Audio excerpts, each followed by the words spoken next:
Bem-vindos ao Meu TCC, um programa sobre as lombras, os perrengues, as ideias e as pesquisas dessa fase final das graduações.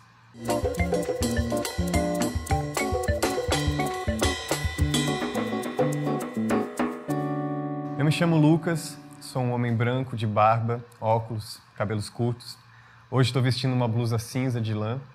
Estou num ambiente iluminado por cores coloridas. Atrás de mim, painéis com as áreas da ciência e do conhecimento da universidade. Uma televisão com o símbolo do meu TCC, o programa que a gente está envolvido aqui. À minha frente, uma mesa cinza comprida, 2 canecas e nosso convidado de hoje, Joseph Alves, que se formou em saúde coletiva pela Universidade Federal de Pernambuco, fazendo um TCC do acompanhamento da história de vida de mulheres trans no Espaço Trans, que se localiza aqui no Hospital das Clínicas, no Recife. Joseph, muito obrigado pela tua presença. Eu que agradeço pelo convite. Eu queria que tu se apresentasse para as pessoas, se descrevesse e contasse como foi a história da tua vida para se aproximar desse tema e se interessar por se especializar no final da tua graduação nessa temática. Então, eu me chamo Joseph Alves, eu tenho 1,80 m, sou um homem branco, cabelos médios, ondulados, estou de barba e usando uma blusa verde com estampas botânicas. Então, assim, esse meu TCC ele é muito especial para mim, né?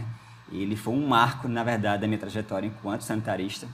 E a minha trajetória até esse tema, na verdade, nessa pauta, ela se deu bem no início da graduação, né? Eu ainda no segundo período, numa disciplina que chamava Bases Sociais, tivemos um trabalho em específico que era sobre os movimentos sociais, né? E daí eu pensei, teve os movimentos que foram dispostos, né, tipo população negra, população LGBT, MST, e eu sendo o único LGBT da minha turma, eu fiz, ainda no segundo período, eu fiz assim, não, que tal eu fazer, eu acho que tem muito a ver comigo, né, para além da questão de pertencer à comunidade, eu estar fazendo esse trabalho. E daí eu pesquisei junto com meus colegas do grupo, como tinham sido os trabalhos anteriores das outras turmas, né, nessa mesma disciplina. E daí eu vi que, assim, os trabalhos que tinham feito, eles tinham se pautado mais na ideia das paradas, de alguns movimentos muito específicos, e ficou algo muito... se perdeu a essência da ideia do que é o movimento LGBT. E daí eu fiz assim, gente, vamos fazer algo diferente, que impacte, tipo, que traga, se sensibilize não só esses futuros sanitaristas que estão aqui, né, divididos na sala com a gente, mas também para os alunos de outros cursos, que dividiam o mesmo bloco que a gente. E daí, no processo de pesquisa para esse trabalho, eu busquei algumas informações no site Gay da Bahia, que é um dos sites que fazem as notificações dos casos de violência, de LGBTfobia, né? Os casos de LGBTfobia. E daí eu pensei, vamos colocar nesse corredor aqui, no hall do nosso curso, uma faixa com o nome Quem a LGBTfobia matou hoje, com imagens de pessoas que foram vítimas né, assassinadas, pessoas trans, mulheres lésbicas, nesse corredor, imagens assim, que eram imagens fortes mesmo, e nas escadarias ele colocou várias velas acesas. Isso, o meu curso era no horário da noite. E aí, quando os alunos começaram a chegar, isso muito antes da aula, eles paravam e olhavam aquele cenário e, tipo, era algo que a gente ficou observando do mezanino assim, vendo eles olhando, os meninos, o pessoal do curso de nutrição, ciências biológicas, eles passavam e olhavam, e, tipo, você via o olhar deles, tipo, estavam sensibilizados pelas imagens, que eram as imagens fortes, né? E aquela pergunta emblemática de quem a LGBTfobia matou hoje. Né? E daí, foi algo que meio que deixou mais nervoso, porque o coordenador do curso, outros professores de outras disciplinas quiseram assistir à apresentação do meu grupo. E a gente foi de preto também, e a gente colocou de uma forma diferente de outros grupos, de que era a ideia realmente de sensibilizar aqueles alunos de que o movimento ele tem as suas pautas e, assim, como foi essa trajetória, né, de luta do movimento, e foi muito bacana. Então, esse foi um ponto, foi do segundo período que comecei a me familiarizar com essa pauta e, enfim. Tu falou sobre uma coisa da base do movimento, assim, tem uma coisa do movimento político, assim, do que é essa luta por direitos humanos, por direitos materiais, por direito de mobilidade. E o que tu fez nesse trabalho é um ato performático político. Sim, sim. Eu queria saber como foi a recepção das pessoas nesse teu ato e como tu enxerga as conquistas do movimento político. Enfim, por exemplo, o espaço trans é uma conquista política, né? Sim, o espaço trans, assim, é um grande ganho, né? A gente é referência no Nordeste, né? em um dos locais que fazem a cirurgia de transdentalização. Então, assim, vem mulheres trans do Nordeste inteiro e somos a referência. E, assim, eu acho que o avanço nesses processos tem sido, assim, aos poucos, né? A gente sabe que foi algo que foi, assim, através de judicialização, todo o processo, da construção do processo de transexualização no SUS, não foi algo que se deu rapidamente, né? Então, a gente tem, por exemplo, assim, algo muito recente. E a questão dos ambulatórios também, né? Porque, assim, a gente pensa no espaço trans como o objetivo final. Mas hoje o Estado de Pernambuco ele contém 13 ambulatórios LGBTs que dão suporte e fazem esse trabalho de hormonoterapia e acompanhamento multidisciplinar com as pessoas trans, né? E aí a cirurgia realmente é feita no espaço trans, mas os ambulatórios dão esse suporte nesse processo, né? Tem uma coisa que eu estava lendo hoje mais cedo, estava lendo um mestrado sobre dança. E nesse mestrado tinha uma frase que falava que a história da condição humana é a história da corporealidade humana, né? Enfim, poder estar com o corpo no mundo e poder estar, enfim, tendo a sensibilidade de estar experimentando coisas, gostos, sabores, movimentos. E existe um sistema de saúde, existe uma estrutura que enfim, opera para que um certo corpo possa estar se mantendo, né? Eu queria saber como foi teu contato com o sistema de saúde, assim, como tu enxerga como ele é organizado, estruturado. Então, primeiro começa, eu na minha trajetória, né, sou agente comunitário de saúde, eu digo sou porque eu estou afastado da minha função, mas eu conheço da ponta, literalmente, né, o sistema de saúde, né. Eu trabalhei em área rural, inclusive, no início do meu trabalho, e assim, a gente vê toda a questão da vulnerabilidade da população, e enquanto a gente comunitário de saúde, a gente enxerga aquilo e tenta intervir, então assim, é um trabalho muito bacana. Para além disso, a minha questão como sanitarista também, né, e aí hoje eu estou atuando como apoiador institucional no município de Vitória também, Vitória Santantão, e estou atuando também como coordenação da política de saúde LGBT do município, né. Então eu enxergo assim, como um campo vasto, plural, e que, assim, na pauta da população LGBT a gente realmente tem crescido, tem avançado, mas ainda há muita coisa para se avançar. E aí, assim, eu enquanto sanitarista hoje, vejo que meu TCC propiciou isso, né? Ele foi meu cartão de visita, né? Que fez com que eu pudesse chegar nesse cuidado a essa população que, assim, requer uma atenção especial, um acolhimento, e é um outro viés de cuidado, né? Que massa, eu não sabia que tu estava fazendo esse trabalho agora. Isso. E realmente, assim, eu acho que tem uma coisa da participação do teu TCC, de escuta, de ver sensivelmente as pessoas, os sujeitos que estão ali envolvidos, né? E isso muda a forma como a gente vê sistema de saúde, assim, sistema de política, assim, intervenção. E essa sensibilidade, eu queria te perguntar, na verdade, sobre como foi a aproximação com as pessoas, assim, que tu encontrou ao longo da tua pesquisa.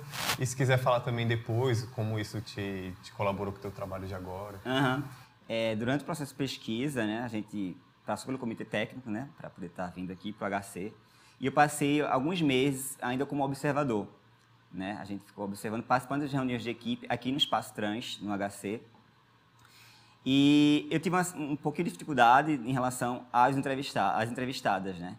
E eu até tinha falado nos bastidores contigo em relação a essa questão das pessoas que fizeram a cirurgia, né?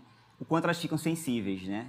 E aí era uma demanda muito específica mesmo, que tipo, naquele período pós-cirúrgico, 6 meses, era muito, muito recente. Então, teve uma certa dificuldade quanto a isso. Inclusive, também no trabalho eu cito, mas as pessoas que eu fiz, as 2 mulheres trans que participaram da pesquisa, elas já tinham sido acompanhadas pelo Espaço Trans e tinham feito, eu acho que há mais de 2 anos a cirurgia. E foi tranquilo né, nosso contato e a entrevista ocorreu super tranquilamente também, foi bem tranquilo. Aliás, a gente estava falando de bastidores, eu estava comentando, eu estava lendo o TCC e Joseph usa 2 nomes ficcionais, não tão ficcionais assim, que para referenciar essas pessoas, para preservar o depoimento do anonimato, que é Lady Diana e Grace Jones. Isso. E tu faz uma descrição no início dessas pessoas a partir do gesto delas, da leveza, da roupa. E aí eu queria perguntar sobre por que essas figuras, como elas apareceram, Lady Diana e Grace Jones, E como é essa coisa de entrevistar olhando para os detalhes? Isso. Primeiro que são duas figuras antagônicas, né? A leveza de Lady Di e Grace Jones, né? Que quem lembra do filme O Conan, né? O Bárbaro, né? Aquela mulher negra, empoderada, forte, né? Uma guerreira, né? E a Lady Di é aquela leveza, né? Aquela sofisticação que é muito própria da realeza. Mas eu realmente observei todos os detalhes, desde a postura das entrevistadas, a forma como elas falavam, inclusive a história de vida, né? Que também meio que permeia nesse imaginário. E assim, a escolha, ela partiu realmente também, além da ideia do personagem, com um pouco do que eu peguei das entrevistadas. E assim, foi um momento único, muito emocionante, porque quando se trata de histórias de vida, né, histórias em profundidade, você vai buscar lá no fundo do baú mesmo, lá na base da trajetória daquelas mulheres trans. Então, assim, durante o processo de entrevista, não tem como não se emocionar, né? No TCC, ele não está na íntegra, obviamente, não caberia, mas apenas alguns trechos. Mas durante a entrevista, sim, teve momentos de emoção, né? Principalmente de Lady Di, que ela, em alguns momentos, ela se emociona quando ela volta na questão da família, principalmente ambas. Quando toca na questão familiar, elas se emocionam, que é um fator realmente, assim, é um pilar, né? A família é um pilar. E nesse processo da trajetória, que para além do processo transexualizador, que esse é um processo que ainda, inclusive, do movimento trans, sofre certas críticas em relação a como ele é feito, porque dá a ideia de uma produção em massa de pessoas, né? Um processo, como se fosse uma fabricação de corpos. Quando há uma crítica em relação a isso. E a gente é aberto para discutir isso e rever também, obviamente. Nada é tão certo que possa ser, né, mantido como certeza, né? Tudo há suas dúvidas. Então, na construção do trabalho, eu percebi um pouco disso, né? De que há a necessidade, enquanto norma e regulamentação do processo transexual no SUS, de você obedecer alguns parâmetros, né? De estar sendo acompanhado pela equipe multidisciplinar, o psicólogo, assistente social, toda a equipe multi, até que a cirurgia aconteça. Não é um processo que é rápido, né? Além de ter uma fila de espera, tem um processo, essa trajetória, né, que se dá, que é em média 2 anos, né? E tem um perfil que são pessoas acima de 18 anos, né, e que já estejam no processo da hormonoterapia, acompanhada pelo endocrinologista. Então, não é algo que... E, assim, durante essa pesquisa, eu vivenciei diversos, assim, acontecimentos, né? Eu, enquanto observador no espaço trans, eu vi relatos, assim, impactantes de mulheres trans que começaram a transição a partir de 50 anos, que antes disso já tiveram uma vivência cisnormativa, né? Tiveram casamentos com filhos, né? E já estavam com netos, inclusive. E tivemos também a questão do apagamento histórico, que são pessoas que já passaram pela cirurgia e que negam o seu passado. É como uma forma de recomeçar a partir da cirurgia, né? E assim, foram várias situações que me, inclusive, motivaram a estar trabalhando com essa temática e lutar por essa pauta e sensibilizar outras pessoas com o meu trabalho, porque, de fato, era uma grande dificuldade não ter artigos acadêmicos que falassem sobre. Eram pouquíssimos, isso em 2018, né, quando eu iniciei o meu processo, o meu trabalho, e assim, era muito pouco. Quase não tinha artigos na época. Realmente, aí falta pesquisas e também falta um olhar subjetivo, como tu falou, não é uma fabricação de pessoas, né? É a história de cada pessoa, da sua vida, do seu desenvolvimento. Eu queria fazer um jogo rápido contigo aqui, certo. Que a gente chama de palavras-chave, tem uma coisa que compõe os TCCs. Eu vou lançar uma palavra e tu dá um conceito teu para isso. Certo. Pode ser uma contrapalavra, pode ser uma frase. A primeira é espelho.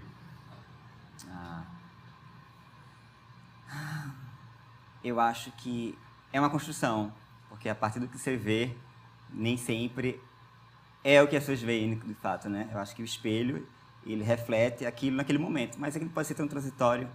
Eu posso ser Joseph, pode ser daqui a um tempo, no meu processo de descobrimento, Josefine, e aí, enfim. Cuidado. Essencial. Conhecimento. Faz parte, né? Primordial também. Trabalho. Necessário. Poesia. Eu acho que é um acalento. Joseph, muito obrigado. Eu que pela tua agradeço participação, pelo pela tua convite. pesquisa. Meus parabéns. Eu gostei muito de ler o teu trabalho, de escutar falando. Inclusive, a gente vai estar publicando muito em breve, né? Eu revisitei esse trabalho recentemente e a gente atualizou as referências e muito em breve vai estar publicando. E aí vai ficar bacana para outros acadêmicos se inspirarem também. Aproveitando, falando em publicação, se vocês se interessaram por esse TCC, como podem se interessar por outros, a gente tem o repositório Atena com 2 T's, que lá tem os trabalhos de conclusões de curso, teses e dissertações feitos aqui pela universidade. Esse programa que a gente está aqui construindo hoje vai estar na TVU, mas também vai estar no nosso canal oficial do YouTube. Então lá vocês podem deixar comentários, podem fazer contribuições à nossa conversa, à nossa pesquisa, ao nosso trabalho. Muito obrigado, gente. Muito obrigado, Joseph. E até a próxima.